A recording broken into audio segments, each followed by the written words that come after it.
Afternoon, evening, y'all. Hope you got enough pizzas and brownies to keep you sleepy. So you're going to have to fight through it. That's okay. Fight through it. Fight through it. Hopefully the folks in the lobby can still hear me. Come on in if you'd like. Make your way in. I'd say move closer to the front, but everybody's closer to the back for the most part. So sit wherever you want. That's cool. Hey, listen. No. Yeah, you want to move? Everybody move back. That's the way to do it. No. Listen, my name is Ryan, one of the pastors here. Happy to have you all here tonight. And this is week 2. Hopefully you guys got your handouts on the way in. I'll just say this, whether it was 2 people, 200, doesn't matter. It's what you put into it. I'll say this, last week was awesome. Thank both of you ladies for bringing what you did because it was super applicable. And I know it's not going to be any different this week. But just know this, and this is from a church perspective, from a biblical perspective. Genesis 2, the family. Acts 2, the church. The family was before the church. Healthy family, healthy church. We want you to focus on the things that are super important for you. And if you're in a situation where you're caretaking for these tiny little people, and we've got probably a lobby full of them out here right now, it is unbelievably important, and it matters more than we even know right now. So I just want to kick it off with this. I know tonight will be great, so pay attention, write some stuff down. They'll have some good stuff, and I'm sure it'll be interactive. So we'll kick it off to Ashley and Abby. All right. Welcome, guys. Thanks for coming back. We're so excited to have you. If you weren't here last week, or just a reminder, I'm Abby, and this is Ashley. And we're just super excited. We kind of have you guys in categories today. So we're going to be using this time to kind of discuss with each other potentially about what we're talking about. So if you do want to congregate, that's okay. If you just want to talk to the person you came with, that's okay too. You can kind of choose what you want to do. Does everyone have a worksheet? Yes. Okay, I see heads nodding. Okay, perfect. Well, today I kind of wanted to open us in prayer and just pray over our time together. Dear Jesus, I just thank you so much for this opportunity for Ashley and I to just come together and share some things on our heart about parenting. I just pray that this is led by you, that our conversations tonight are pleasing to you, and that we can all just continue to grow as better parents tonight. I pray for the families in this audience. I pray for their kids, and I just pray that they're able to take this time, really focus in on what their family needs, and I just pray that you give them the ability to go into their week and just practice some of these things, and that they're able to see the fruits of this in their lives and in their kids' lives. We thank you so much for them and just for what they're doing to be better parents and just grow in that role. And we just bless this time together. In your name, amen. All right. So I kind of wanted to check in and see how your homework went, if you had any follow-up questions from last week, if there was anything that you used last week with your kids. So if anyone has anything, they'd want to raise their hand. Anything you guys used last week? Yes.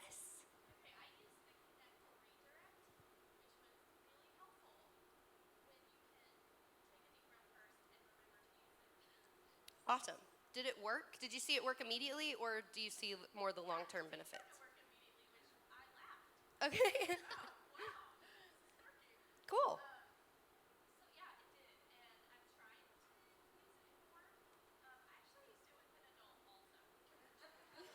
Yeah. Even better. Yeah. It works.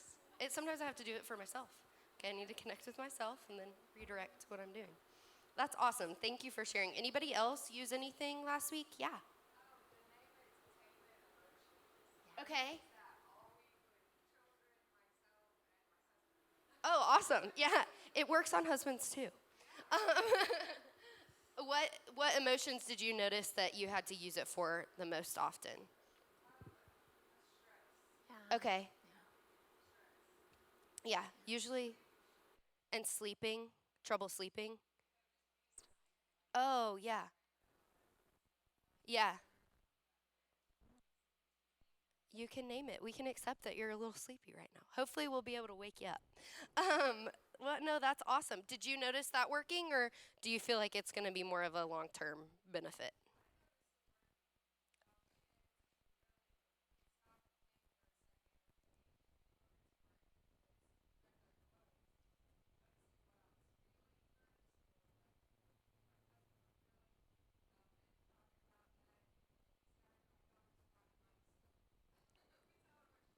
Yeah.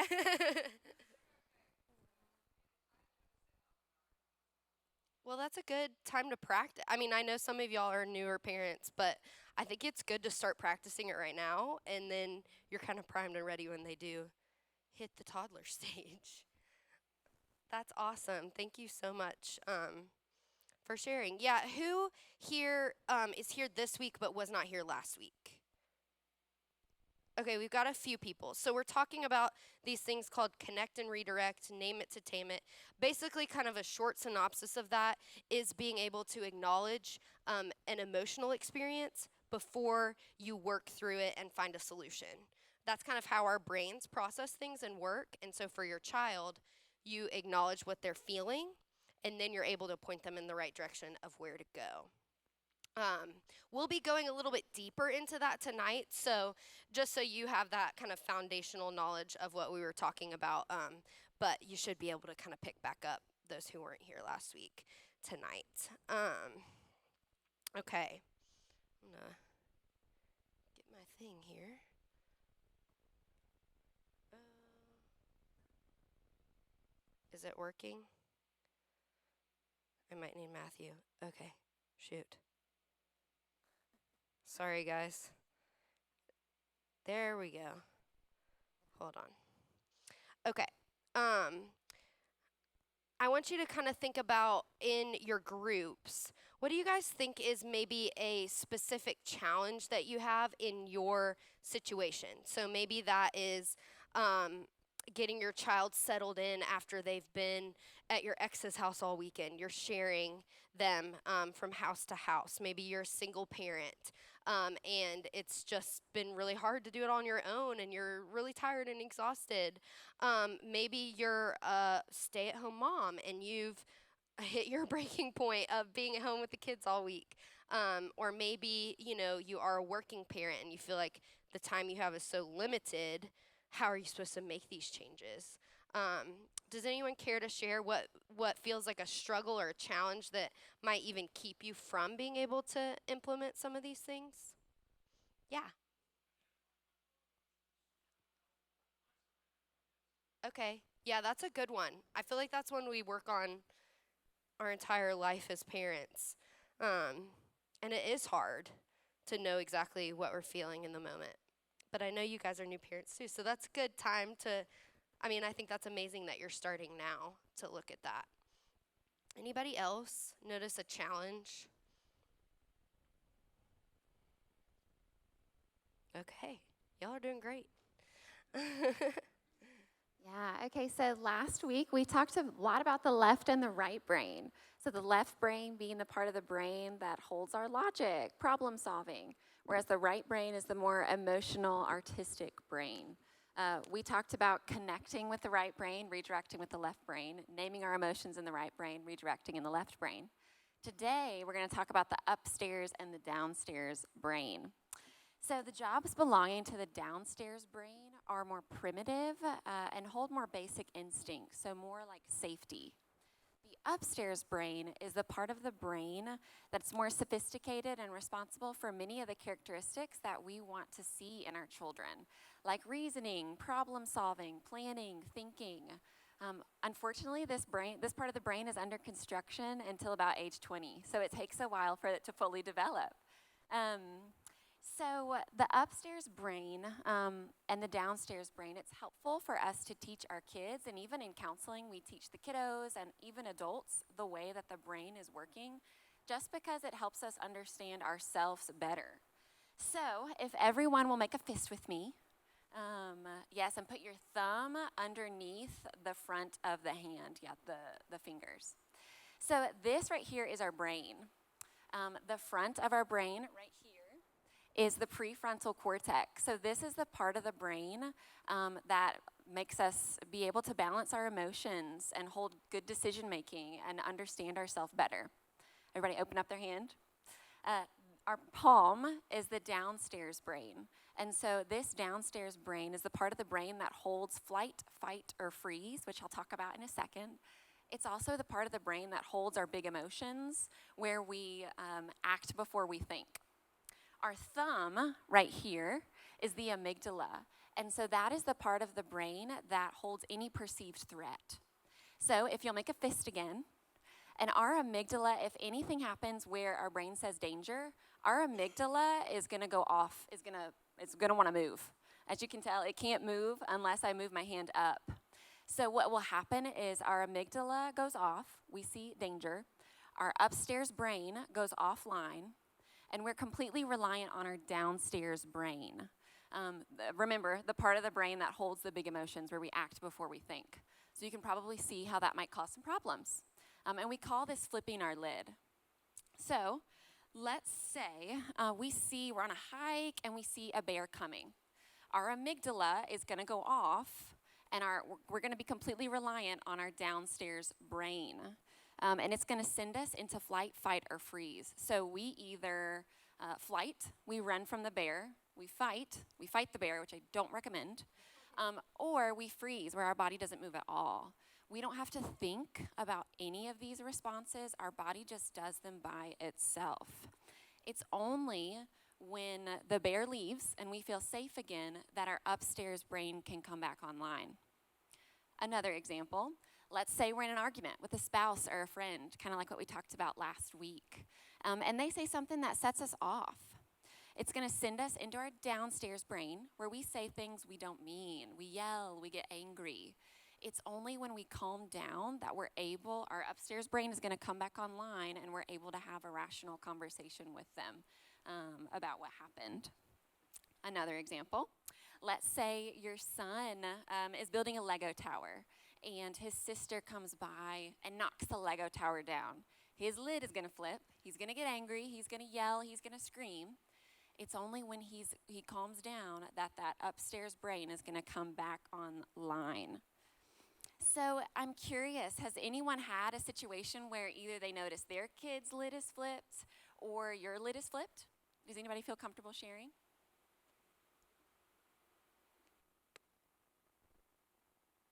Anybody? That's okay. That's okay. Do you have one, Abby? I was going to share one. Yeah. Yeah. So my 2-year-old went through a phase where he would say ow anytime we would go to reach for him to try to discipline him. And for some reason that was just so triggering to me, because in my brain, I think it went off that I felt like I was hurting him. I know I wasn't. I was kind of redirecting him, and even when I would move towards him, he'd say, ow, ow, ow. And so that was just, I found my brain being triggered every single time, and I would be like, well, should I? And it was hard to kind of bring my thinking brain back down to he has no reason for saying ow right now. He has not been hurt. He is okay. I'm okay, and I'm just doing what I need to do as a parent. All right, so all of that brain science is really relevant today because it kind of relates to the expectations that we place on our kids. We're going to talk a lot about those expectations today and kind of catering some of your parenting to your expectations for your kids. If we have too high of expectations that their brains can't handle, we will always feel frustrated and disappointed with them. So maybe our lid is flipping. Maybe their lid is flipping because they feel like they can't meet our needs and they don't understand why, and they're trying, but emotionally they're not able to handle it. Remember, Ashley pointed out that the brain does not finish developing until age 20, and it takes practice for our kids to be able to regulate. And it isn't always your fault or your kid's fault when their brain causes them to flip their lid. It's a normal part of the developing brain. The goal isn't always for us to stop it, but it's for us to understand it. And the more we can understand their brain and the more we can understand their developmental stage, the better we can cater our expectations for their behavior to kind of their age and stage.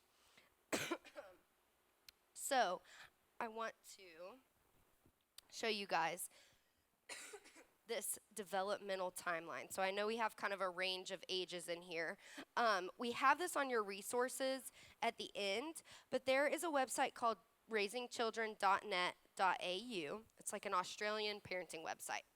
But it is really cool because it has every age broken down and tells you kind of different things about the developing stage of your child, what to expect, what's normal, and then also when to be worried. So there's some things kind of at the end of the articles that say, here's some warning signs, here's what to do. And I feel like it's a great way. These are just little snippets that I pulled out of kind of high points of those developing years, but it goes into a lot of depth. They have video tutorials, all these kinds of things. So if you want to kind of pick your child's age throughout the week and look into that, I even found it helpful. It was super cool. So raise your hand if you have a child under 24 months of age. Okay. Between 2 and 3 years of age. Okay, me too. Between 4 and 5 years of age. Okay. 6 to 8 years. Okay. 9 to 12. And 13 to 18. Okay, we cover every category. That's awesome. So we're a really diverse group, which is great. We're going to kind of talk through each of these. As I talk through the age group that is your child's age, I want you to kind of think about maybe some different areas of these that they have met. Or maybe if you're worried they aren't meeting, kind of think about your specific child. So between 18 and 24 months, we'll kind of categorize that as under 24 months. You're going to see increased temper tantrums. You're going to see a lot of play, a lot of pretend play. And you're going to see them starting to show their feelings. This does not mean they can regulate their feelings, but you are noticing their feelings come to the surface. Between 2 and 3 years, big feelings and temper tantrums start to really emerge. They are able to start using some thinking and problem-solving skills. So you're noticing those skills just start to develop as you help them through that. This is one of the most important stages for emotional development. So that connect and redirect is really important at this age. You want to really help them connect to what they're feeling so that they can problem solve in later years. Between the ages of 4 and 5, your child is going to start learning new friendships and learning other people's emotions. Their self is not so focused, but they're able to see kind of outside themselves at times. They can say they're sorry. They can agree to rules. They do have fewer temper tantrums. So this might be the age where you're really curbing that redirection and helping them learn how to problem solve. Between 6 and 8 years, the family relationships are most important to impact their development. So Ryan talked about at the beginning how, our first kind of call from the Lord and our duty from the Lord is to serve our families. That's what he's created us to do. And so I think when we think about our 6 to 8 year olds, this duty takes a different shift. We're really impacting them through our relationship with them. And we can help guide them and their values in this age in a really impactful way. They're deepening their friendships and they're learning to voice their own opinions. Morals and values are developing. So that's why this is such an important stage to kind of teach them about what the Lord is and what he's done for us and base their foundational values on what you believe as a Christian. 9 to 12 years, their identity is forming. This is a huge thing for 9 to 12-year-olds. And we know right now there's a lot of things that can feed their identity in the world. We talked about that a little bit last week, kind of what kids are dealing with now. And so that's a great age to really kind of think about how you can build them up as an individual. They're starting to learn, okay, I need mom and dad for some things, but then I'm going to kind of try this on my own. Then I'm going to try to follow my friends. And so if they have that strong base of the morals and values from the 6 to 8 years, the 9 to 12 years can maybe be a little bit easier for them as they know where their identity comes from. And then 13 to 18 years, we see a lot more independence. They're pushing boundaries in order to understand their level of independence in the world. That is a hard thing as a parent. It's a normal part of development too. So I think understanding that and your expectations for them can help a little bit. They do need clear rules and boundaries, but also open communication about those things. This is really the stage where you're setting them up to then go off into the world on their own, right? Like, you can really give them those final tools to be great and independent. Okay, now that we've gone through all of those, did anyone see anything in each of the categories that related to their child and your child's age?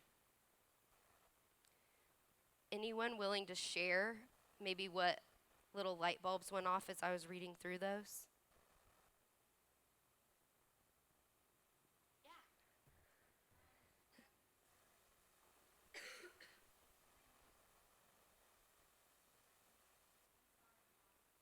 Oh, that's a bright light when that happens, right?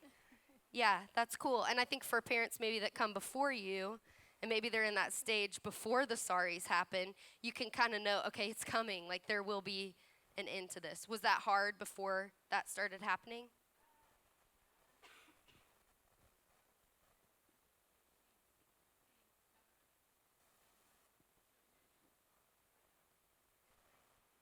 Yeah, yeah. And you know you can kind of push her in that area or stretch her in that because her brain's ready to handle that. Anyone else? Okay. We are going to pull out your worksheet, and we'll play a little bit of music in the background. But this one is the expectations worksheet right here. It's right after the developmental timeline. And I just want you to use this timeline to kind of think about the expectations that you have for your kids. We'll ponder on that for a minute and then come back in about 5 minutes.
Okay.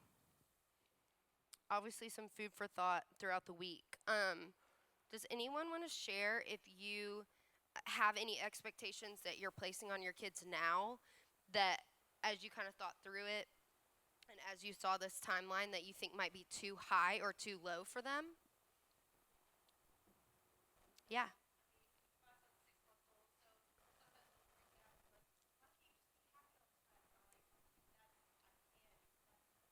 Yeah. Yeah. Yeah. Well, and it helps you feel less like it's your fault as a mom, right? Like, okay, hold on. He's going to do this no matter what. Yeah. Anybody? Yes. Mhm.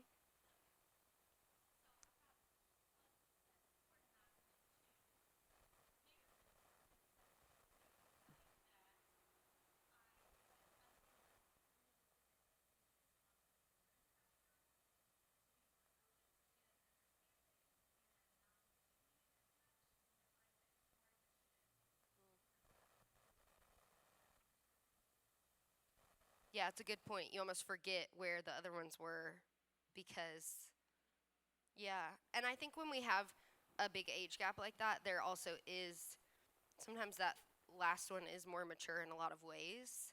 And so that maturity can be deceiving because it doesn't follow in line with what their brain physically has been able to develop to do. So that's good to think about. Yeah. Anybody else? Yeah. Wow.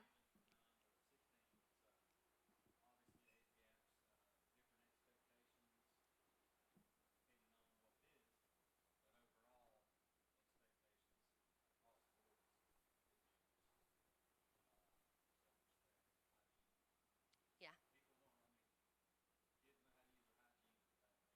Yeah. Yeah.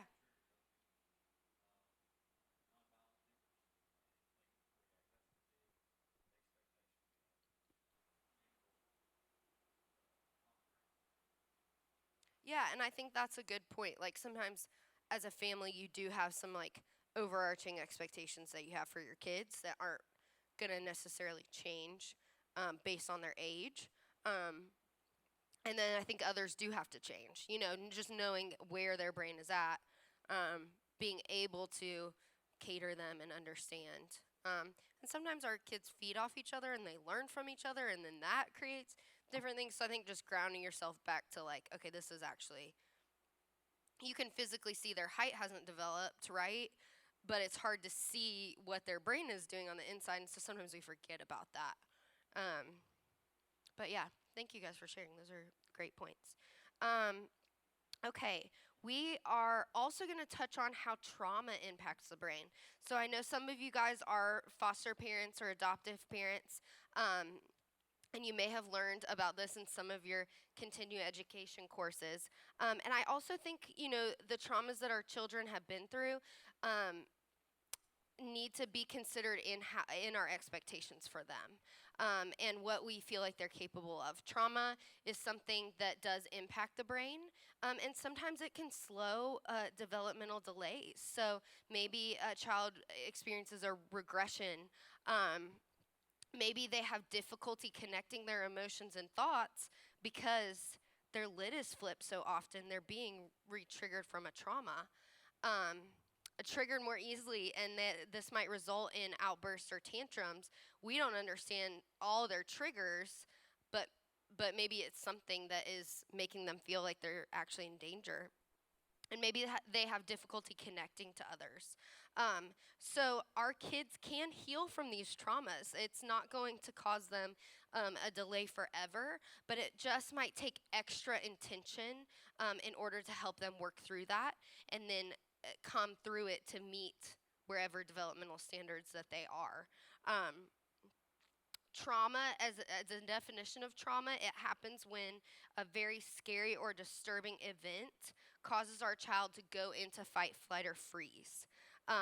This can happen often, but when trauma occurs is when they have trouble reconnecting to the upstairs brain after a month period of time. So it means they're being continually triggered after a period of time in which the brain maybe should have been able to calm down itself. This can happen with a car accident, a death of a loved one, abuse, separation from a parent.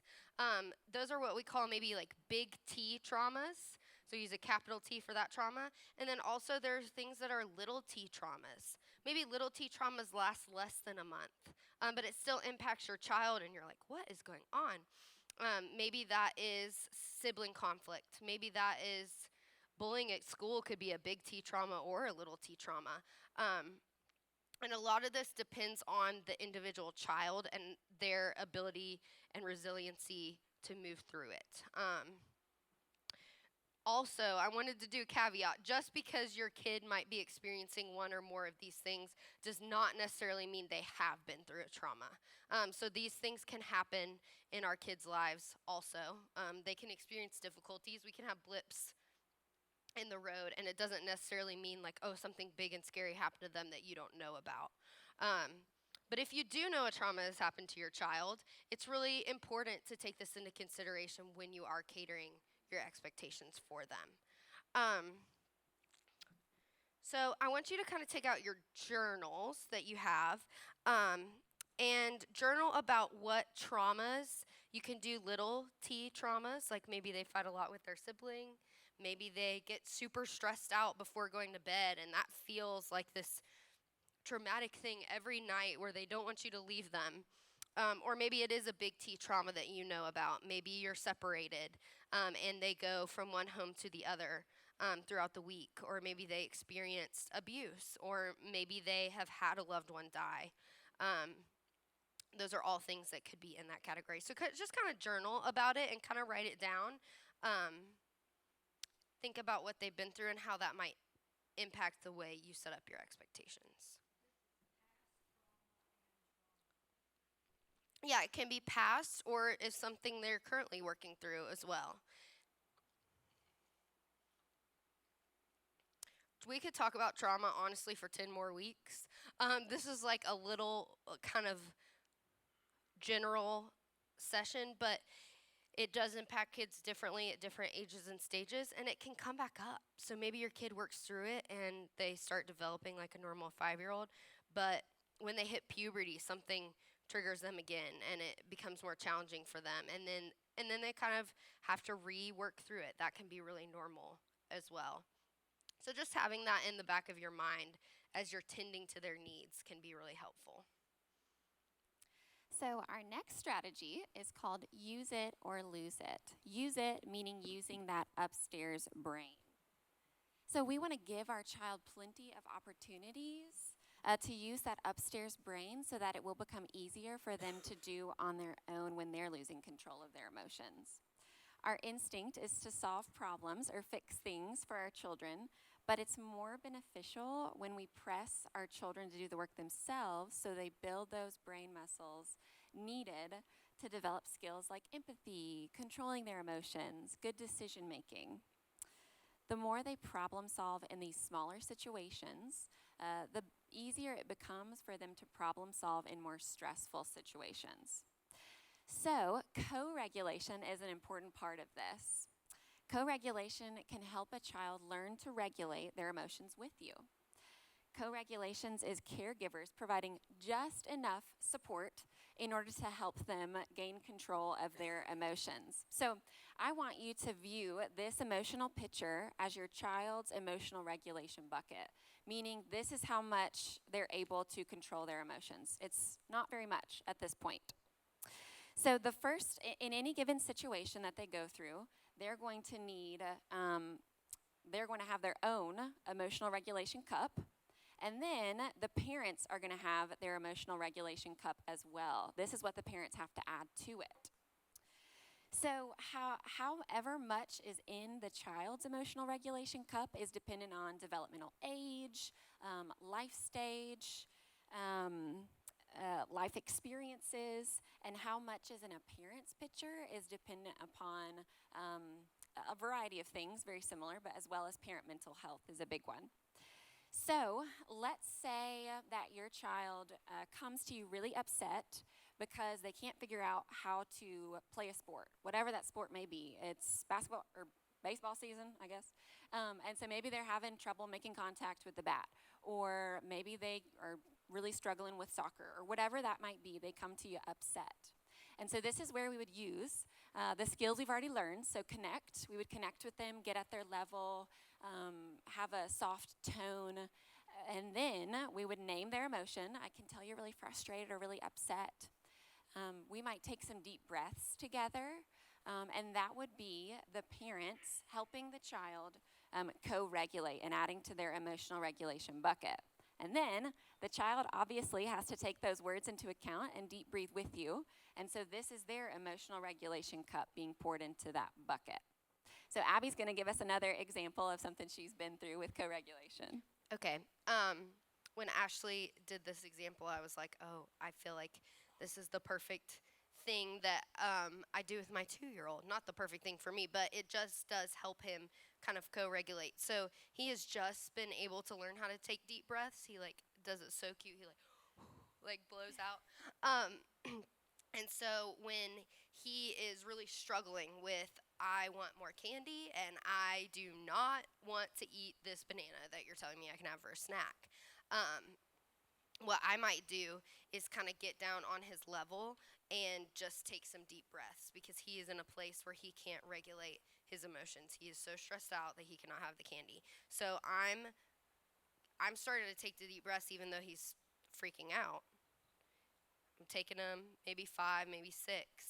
And maybe in a minute, after watching me and seeing me and kind of being in unison with me, he starts to take the deep breaths too. And so we're taking deep breaths together, and it calms his brain down just enough to be able to talk through and problem solve in the situation. Yeah. So, as a child learns to calm those inner storms, less and less help co-regulating and regulating their emotions is needed. Because as you can see, their bucket is getting fuller and fuller. So gradually we increase space and we pause before intervening, allowing our children the opportunity to help them regulate. And we get to assess the support that we might need to give them in those moments. So how do we teach the kids how to use their upstairs brain? We've got some important pillars. We think these are the foundations of co-regulation. So the first one being providing a warm environment where we build connection with them and spend time with them. The second one being structure the environment. So creating boundaries, having logical consequences, having routines, even creating a calm down space for them. Oftentimes, we tell parents, instead of sending them to timeout, send them to a calm down space where they already have things set up to help them regulate their emotions, like a coloring book or a fidget toy, whatever works for your child. So sending them to that calm down space and having that structure there. The last one being teaching those regulation skills, so helping them label the emotions, so naming those emotions like we talked about last week. Using modeling, praising their self-calming strategies, and helping them in problem solving.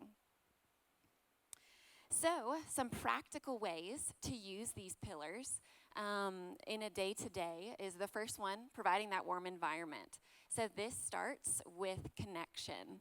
So connection is such an important part of parenting, and we know kids want and they need attention from their loved ones. So it doesn't mean we have to place our attention on them and only them, but it does mean taking many moments throughout the day to fill their child's emotional piggy bank. So your child doesn't act out for a parent's attention, and we can give it to them proactively. So that might mean a fist bump all the way to school. It might mean turning down the music to tell them that you love them. It might mean turning up the music to do a silly dance, or even just taking 5 minutes away from your phone to really sit with them. Do you guys have any examples of many moments that you already do throughout the day? Or maybe this kind of sparks some ideas of things you might want to implement? Anybody? Yeah.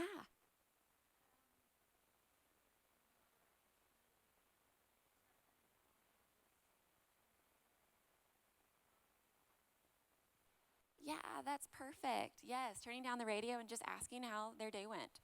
They may or may not answer. They might give you a fine. But that's okay. At least you took that time to create one of those moments of connection. Yeah. Anybody else? Yeah. Yes. Yes, having that physical touch. Yeah, I love that. Yes, so taking time to just cuddle with her. I love that. Absolutely. So taking many moments. The next approach is structuring the environment. And so oftentimes we use the when-then approach, and this helps to create clear expectations and boundaries while also letting them have a choice as well as something to look forward to. So it might be when you put your shoes on, then you can go outside, or when you brush your teeth, then we can read, or when you put your Legos up, then we can watch a show. A way to use this when-then approach is actually with a behavioral chart. And so this is an example of a 6-year-old behavioral chart. And if you look in your worksheet, I think it's the second to last page in your worksheet. But this behavioral chart, one of the growth areas or the goals that we'd have for this 6-year-old is to set the table. So you might use the when-then approach saying, well, when you get 5 stickers on this part of the goals chart, then you can have a dessert, or we could do something fun. So I want you guys right now to think about some growth areas you might want for your children. And again, think about what Abby talked about pertaining to realistic goals and expectations of your kids. And potentially this boundaries chart or this behavioral chart, won't work probably for a 15-year-old. But for potentially a 6-year-old, younger, this might be a really good idea. But nonetheless, I'd like for us to just take some time, maybe a couple minutes, to think through some growth areas that we might want our child to work on. So if you'll cue the music just for a couple minutes, that'd be great. So just take some time, either with the person you're with or by yourself, to think through some growth areas.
Okay, so definitely something I just want you to continue to think through. This is going to be a part of homework at the end that Abby will talk about.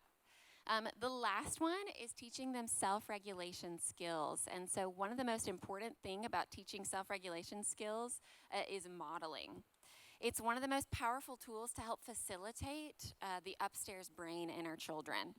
Oftentimes, we can regulate emotions as adults in our brain already. But if you can do so in an appropriate way, having your child watch you regulate externally helps them know how to do that in a stressful situation. So for instance, maybe you're sitting in traffic with them. You might say, oh my goodness, there's so much traffic, we're already running late, I'm getting so stressed, why don't we take some deep breaths together? So really using that moment as a moment to help you co-regulate, but also to teach them in those stressful moments what they can do when they reach that. Or it might be in a heated parenting moment. You might say, like, I'm really upset right now. I need to take a couple of minutes. And then once I take a couple minutes, I'll be right back and we can talk about this. Just teaching them how to work through anger and take a break. Are there any moments that you guys might find that would be opportunities to model for them as you think through just some of those examples?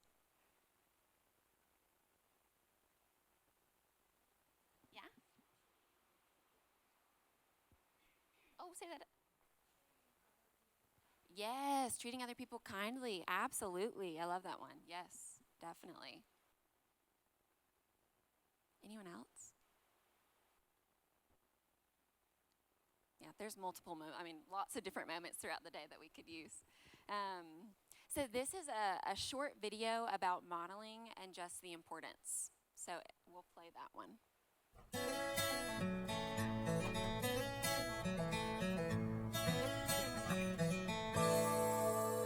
How would you act if you knew everything you did was being recorded? Go! The light is not going to get any greener! Well, if you have a baby, most everything is being recorded.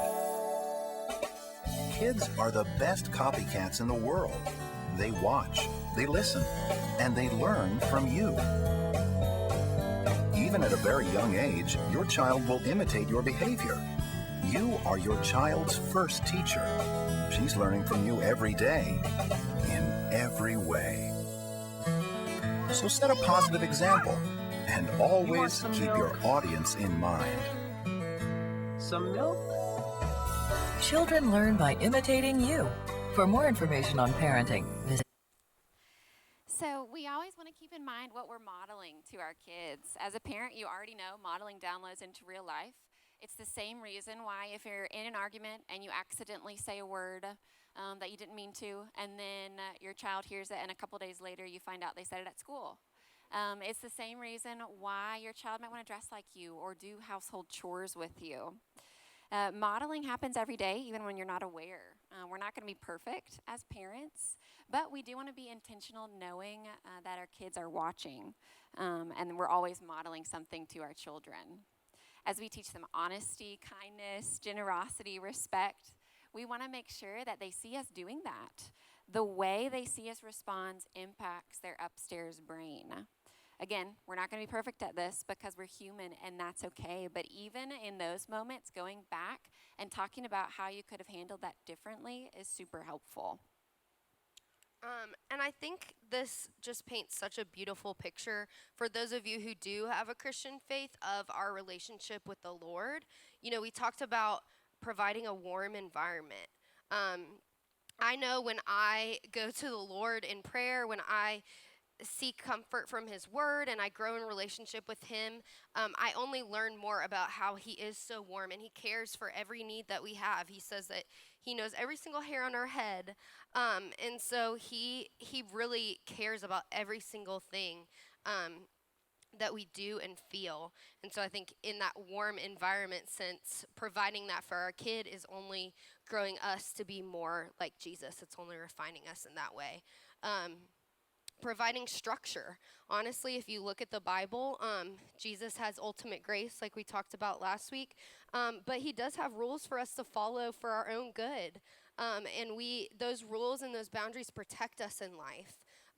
So even though we are adults and we have our own choices, we do, as Christians, follow this kind of structured code to keep us from going somewhere that might not be beneficial for us. And then lastly, that modeling. I feel like, you know, when Jesus came down to the earth, it really was the ultimate sense of God modeling for us what our life is supposed to look like. So we could see him in the flesh, we could see the life that he lived, and then we could model our lives after that. And so when we truly model our lives after that and after him, our kids do that too. That's a really cool part about discipling your kid is that it is intentional and it does mean bringing them to church. It does mean getting them around their friends that are in the youth group or in the kids' church. But ultimately, they're watching you 24/7. And so the greatest discipleship that we can do is model those things for our child. And just as Ashley was talking about, you know, those things like empathy, honesty, treating others with respect. We know that as we grow closer to the Lord and we grow closer to what Jesus' life looked like, we grow fruits of the Spirit. And we want to see those fruits of the Spirit in our kid. So it all starts with kind of our grounded relationship and our view of what Jesus is. And things only grow from those roots in ourselves, but also in our kids. Okay, so we're going to talk about another strategy. This one's called move it or lose it. So Ashley just talked about use it or lose it. This is move it or lose it. Basically, what this means is when we move our bodies, it actually helps us regulate our brain. This strategy is best used when we are in our downstairs emotional brain. So when our lid has flipped and when we aren't able to use our thinking brain, moving it can help us bring that back together. Especially when we are being triggered, and maybe in the example of a past trauma, this is something that can help you come back after you've been triggered by that trauma. Research shows that if we are able to relax our bodies, this can send a message to the brain that we can calm down and think more clearly, and it activates that upstairs brain. So if you think about in the bear situation, you're not going to have 5 minutes to calm down or to move your body in a relaxing way in that scenario. So you stay in fight, flight, or freeze. You stay protecting yourself. But by moving our bodies in an intentional and calming way, it tells our brain, hey, you're not in that situation. You're not in active threat. Your brain, you can calm down now too. So I want you to kind of think about, how does your body show stress and how does your child's body show stress? Just think about that in your brain for just a quick second. This can be the downstairs brain being activated. And I want you to kind of think about right now in your minds an argument maybe that you had with your child, your spouse, maybe a parent. Feel what it felt like in that argument. Feel what it felt like to be angry or sad. I want you to kind of think about an argument that riles you up a little bit, like kind of invoke that feeling of anger. Do you feel it? Where does everyone kind of feel that in their body as they think about it? You can answer me if you have a thought. I feel my heart start racing, or I feel like my muscles just get tense, like I'm kind of ready to react on someone that I might be arguing with. Okay, so we are gonna hold that feeling that feels kind of icky from the argument, and we're gonna do an activity that's actually a kid's version of what's called progressive muscle relaxation. So in progressive muscle relaxation, basically we're tightening our muscles, we're reacting with a stress response, only to then loosen them and relax them. And what this does is it sends a signal to the brain that to fully accept that relaxation feeling. So if we just did this relaxation without tightening our muscles, it might not be as effective actually. Instead of sending you're kind of sending a before and after picture to your brain as you're doing this. It's gonna tell you to melt to the floor. You do not have to do that. If you just want to melt to your chair, we are actually all gonna stand up and do it, but don't feel like you have to get all the way on the floor.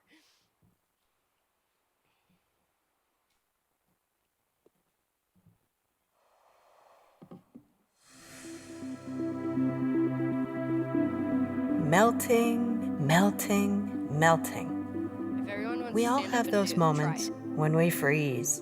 We can't move. We can't think. But with practice, we can get good at melting that frozen feeling.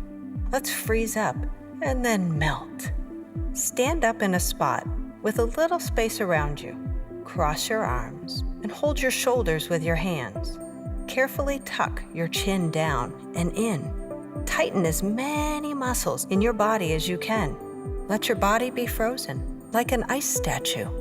Feet tight, legs tense, belly tight, shoulders up. Now, even make a frozen face. Close your eyes, your mouth, your jaw, tight. Feeling frozen? Really still? Now, little by little, begin to melt. Let your chin stay low as your face softens and melts. Your jaw opens slightly, your eyes blink open, just a little. Your mouth and cheeks melt and feel soft. You're melting. Let your shoulders melt and go down. Hands let go. Arms glide down to your sides, melting. Let your legs melt too. Soften and bend. Melt. Try to melt all the way to the floor. Down, down, down. Let yourself be a blob, a puddle on the floor. Melted all the way to soft. Exhale long.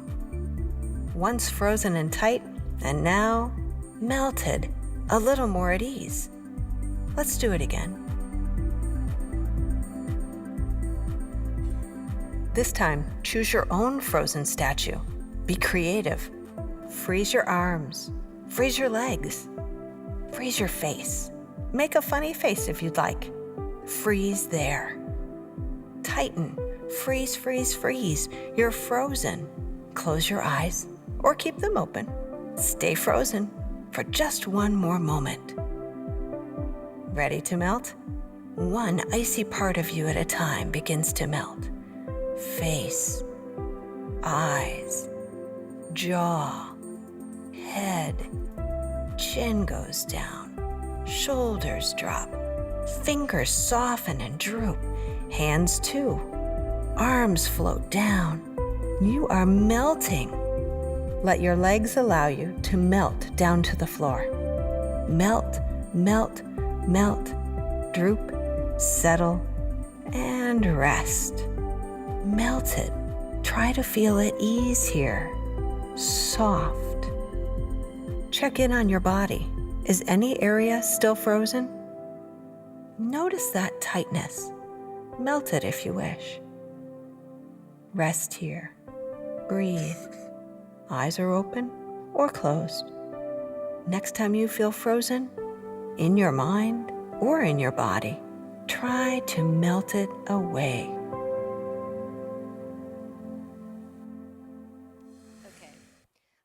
Does anyone feel different from the tight, intense feeling when you were thinking about the argument before? Maybe it's just because you're laughing at us, a room of adults doing this, but does anyone feel different after that? Kind of? Yeah. You forgot about it. Okay, that's good. Yeah. That's kind of the goal. You don't even know why you were stressed in the first place. For adults, this can take a little bit of a different, more intense version. If you think about like relaxing all the muscles kind of throughout your body, you could do that. This is kind of like a fun kids version, like I said. But the kids in my therapy office actually love this. I don't know if Nathan and Ryan ever hear this happening, but we do this in the therapy office, and it's playing on YouTube, and we're melting to the ground sometimes when they're really triggered in a session, and they actually like it. So that's been a fun tool for me, and I think if you can find ways to use it at home, it can be helpful. That website is called Go Noodle. It's a YouTube channel, and they actually have a lot of great things to use for Move It or Lose It. Like there's different activities where they have to touch, different parts of their body, and they're moving to some music and they're dancing around. So if you find that that's a helpful tool for your kids, you can go on there and they have tons of different ones. Okay, so now that we've talked about kind of two different strategies for managing tantrums, use it or lose it and move it or lose it, we're going to take a look at what your child's tantrums actually look like what's the content of their tantrums. So I want you to pull out your next worksheet. This is going to be the portion that says tantrums, and it says you're thinking through tantrums, your child. So I want you to kind of think about these questions, write them out right now, talk through it. You can talk through it in your group if that's helpful, to talk about it with kind of some other parents, or talk about it with the person you came with, or just kind of focus in on it. And we will take a few minutes with music to do that.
All right. So as you were thinking about that, I want to hear some feedback. What typically throws your child into a tantrum? So why might they have a tantrum? Anybody willing to share? The word no. Yep. It's a good one. Being overly tired, yeah. Transitions. When they don't get their way. Yeah. Almost anything can, right? Depending on their age. And what does your child do or say when they're upset? What do they do when they're during the tantrum? What do you notice?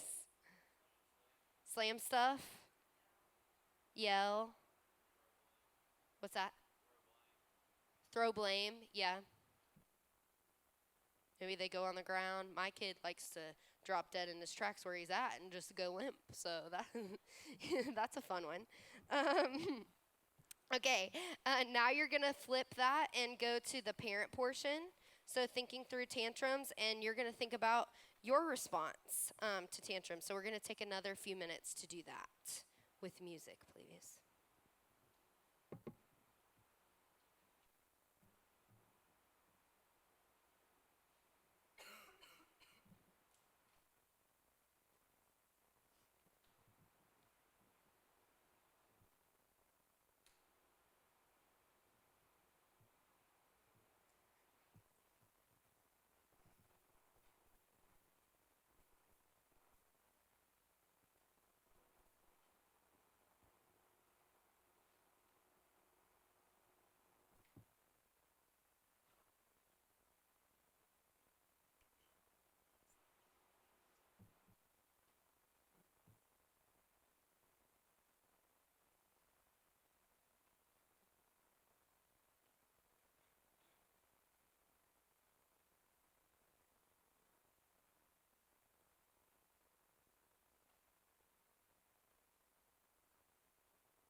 All right.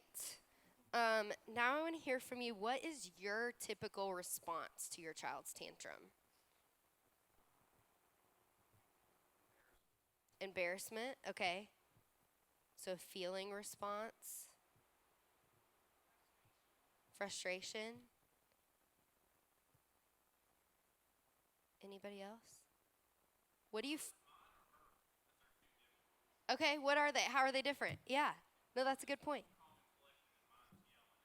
Okay. Yeah. Yelling, threatening, like a punishment? Yeah. Yeah, what else might you do, like physically or verbally during a tantrum? Stare at him? Just give him a mean mug, just like, yeah, yeah. Yeah, maybe you're picking up your kid in the grocery store trying to get him in the basket just so you can keep moving. It's a good thing to think about. You know, sometimes we think about fixing that behavior so quickly and we don't stop to pause on their response and our response to it. So, something that is good to think about is how to respond to those tantrums. And there are actually two different types of tantrums. So we might think of tantrums, when we hear that word, we might think of the downstairs tantrum. Kind of your classic stress hormones are flooding the body. It's interfering with the functioning of the upstairs brain. When we say their lid has flipped, we think of a tantrum. loss of control over the body and emotions, along with a high degree of stress, and the child is incapable of making choices or being reasoned with. This one might need strategy 5, move it or lose it. So that is a great way to respond to that type of tantrum. And then an upstairs tantrum is actually a tantrum we might not always think about as a tantrum. But it is a tantrum using their upstairs brain. So maybe their lid hasn't flipped, but maybe they're making a conscious choice to act out and kind of push our boundaries. Maybe there's some strategic or manipulative attempt to control the situation. In this instance, your child can be reasoned with, make choices, control their emotions, and instantly stop when their needs are met. So that's how you can kind of start testing out and telling, like, if you give them what they want, are they immediately able to calm down? Okay, they probably were actually able to access their thinking brain in that instance. Or did they need time to kind of cool down? They were still upset, still crying even after they got the thing they wanted. That might be a downstairs brain tantrum. In the upstairs tantrum, you might need to use it or lose it. So maybe that's more of the strategies that Ashley talked us through. A lot of them are preventative strategies or even just kind of being present in that moment with them. We also want to think about their age when we think about these different types of tantrums. You don't see a lot of teenagers on the grocery floor crying and screaming, right? That might be more of a rarity, but teenagers might be in the upstairs brain for a tantrum. So maybe your 13-year-old you have a rule where they have to stop being on their phone at 9. And you walk in their room at 10:30 to check on them, and they're talking to their friends on their phone. This is a conscious choice to act out and disobey you. They knew the rules. And in this instance, it's better you to utilize the strategy 4. The use it or lose it to help them think through the consequences and what happens if they do disobey you. Use the when-then approach in this situation. So a good example is when you are able to listen to the rules, then you can get your phone back. So maybe as a consequence to their behavior, you adjust expectations, and your child has to hand in their phone to you at 9 instead of getting the privilege of taking it to their room. When they start to earn your trust back and you can notice that they are listening in that area, then maybe you give them that responsibility again. But being firm with those boundaries in this scenario is helpful. And then in the downstairs tantrum, this might be younger children. So they might be in the downstairs brain when, like I said, they ask for fruit snacks at the grocery store. You say no, and you try to continue shopping, and they throw themselves down on the ground, flailing their body, screaming to get their way. They're having a loss of control, high stress, and they're incapable of being reasoned with. They cannot use their upstairs brain in that scenario. So maybe you take some deep breaths with them until they're able to relax from the panic. Maybe you try to walk around the store for a bit together before reasoning with them and telling them why they need to listen to you. Maybe they just need to move around. Maybe they need something that gets their bodies activated in order to lose some of that stress that they're feeling and before their brain can think clearly. So in this scenario, I have done this before where I'm snatching my kid and trying to put him in the cart. But like I said, maybe I just need to kind of sit there with him and do those deep breaths. Maybe it's more embarrassing for me, and maybe it takes longer, and I want to get out of the grocery store. But in that moment, I'm helping him learn how to reconnect his brain instead of just swooping him up and missing that opportunity of how to help him learn how to use that. So now we've got another worksheet for you. It is the last one, the changing tantrums. So I want you to take a moment and think about a tantrum that might have happened with your child in the past week. Identify whether it was an upstairs tantrum or a downstairs tantrum in this specific example. And I want you to jot down which strategy you think might be best to shift things for you and your child. So something you've learned about tonight that might have helped that tantrum in that moment within the past week. And we'll turn on the music for just about 3 minutes and think about that.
Okay, guys.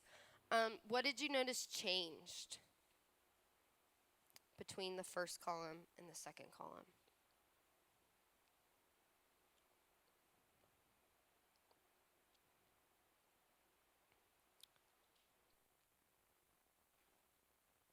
Did your response change? Or no? Yeah?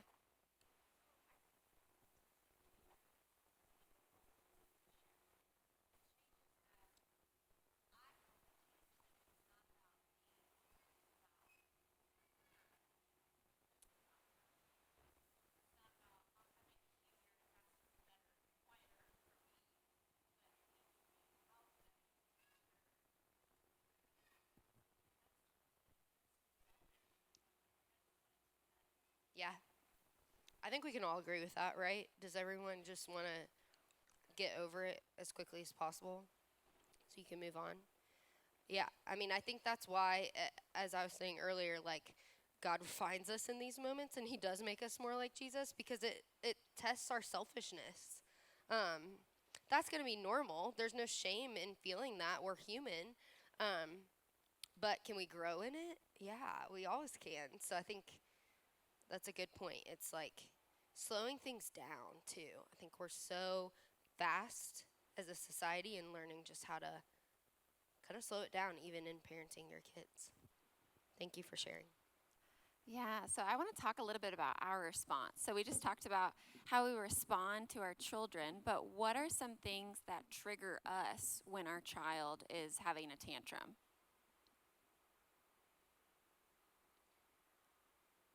Yeah. Yes, yes, when they get physical with another child. Yes, absolutely. Yeah. No, the noise. Yes, the loud. Yes, absolutely. Yep. Yeah.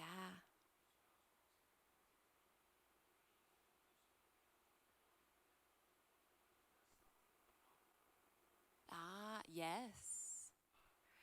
Right. Yes, definitely. Yeah, we look at that other person and like, what are you doing? You're supposed to be helping me. And then we get frustrated at them. It just builds. Yes. Yes, definitely. Yeah, so it's noticing our own triggers help us respond with our upstairs brain and from an integrated brain, really. It's not just about managing our child's behavior, but like you said, it's also managing our behavior because how we respond can set the tone of how our children respond and behave. So, when your downstairs brain is engaged, what do you do to engage your upstairs brain? Maybe you go for a walk, maybe you push it down and ignore it. Parenting crises are openings for growth and integration, and you can use little moments where you feel yourself beginning to lose control as opportunities to self regulate. Little eyes are watching how you calm down. So, a part of this is taking a parent break. And so oftentimes we need to take a parent break before we say something that we regret.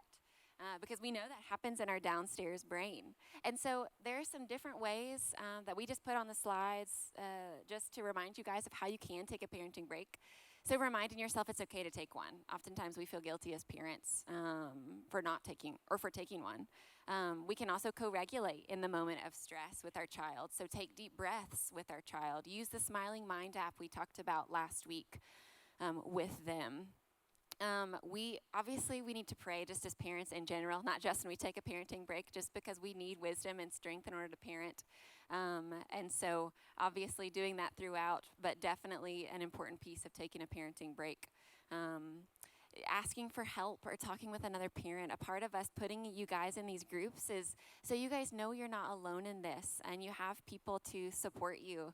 Sometimes it's just a breath of fresh air for a parent to say, me too. And so really being able to hear that and bounce off ideas with each other can be super helpful. And then limiting your exposure to negative thoughts and negative media because we all know it surrounds us. And so it does affect, whether we know it or not, how we interact with those around us, with ourselves, and even our kids. And then at the end of a parenting break, we obviously want you to repair and reconnect, modeling for our kids what that looks like. Okay. So we wanted to take a minute here at the end to just talk through some resources. I'm actually going to come over here and talk through them with you. So These are some things that we use regularly, even in our counseling practice, as resources for parents. And I think they're great tools when you're like, what do I do? Or there's a specific problem I'm having. I need some help on this. One that is in your packet that is not on the slide, I'm so sorry, is Focus on the Family.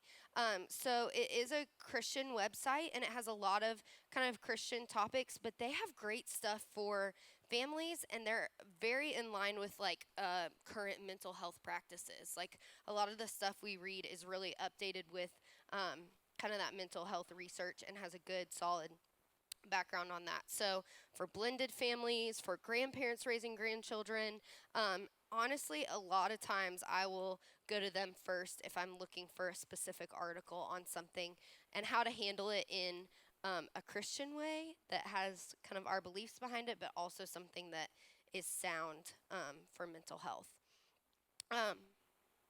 Focus on the Family. It's in your packet in there also. Mm-hmm. Yeah. Yeah, all the links are there on the last page. And then the National Child Traumatic Stress Network. So if you want more information on trauma and kind of how to handle that, or even just education about trauma, that is a great website to go to. It has a lot of kind of that research-based stuff specifically about trauma. This is what I talked about earlier with the developmental stages, a great one to go to if you kind of want to follow along with whatever your child's age is. We talked about Smiling Mind last week. Helping Families Thrive, that's a great one that Ashley introduced me to, actually, and it has a lot of good resources just similar to Focus on the Family, where it's just like, okay, there's this situation and kind of how do I tackle that, and just some articles on for your family. And then Big Little Feelings. They have an Instagram page that I follow and I really love. They also have a website, and they have courses that you can buy, but I find their Instagram to be super helpful. They'll just have little examples or little blurbs of things, and I feel like I'm learning something new from that account all the time. Really helpful for kind of those early years, maybe like 0 to 6. I would say they really hone in on some helpful tools and tactics to use for kids that age. Okay. And then we're going to talk about what we're talking about next week. So next week we would love to have you again.